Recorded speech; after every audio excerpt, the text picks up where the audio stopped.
Ça s'active sur le pont de Tara. Dans la perspective d'un nouveau départ, chacun se consacre à ses obligations.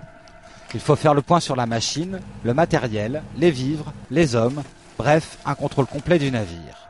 Quand on part comme ça pour la haute mer, parce qu'on était dans le lagon, on essaye déjà de tout ranger le bateau, que ça soit arrimé, on appelle ça, c'est-à-dire tout attaché pour au cas où il y a un petit peu de nerf que tout tombe pas.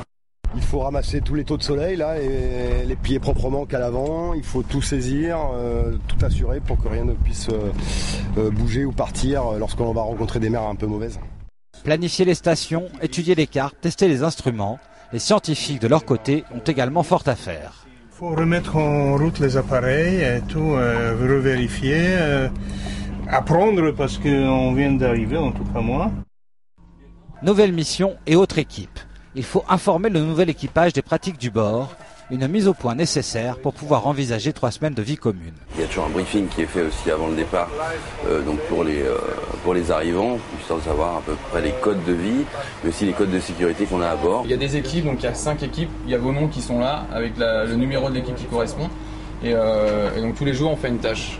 Donc soit service, donc il y a soit service midi, soit service soir, vaisselle midi, vaisselle soir et le ménage. En bateau, tout ce qui est bien préparé, c'est bon pour l'avenir. Une bonne préparation, mais aussi une réelle collaboration entre les scientifiques et l'équipage.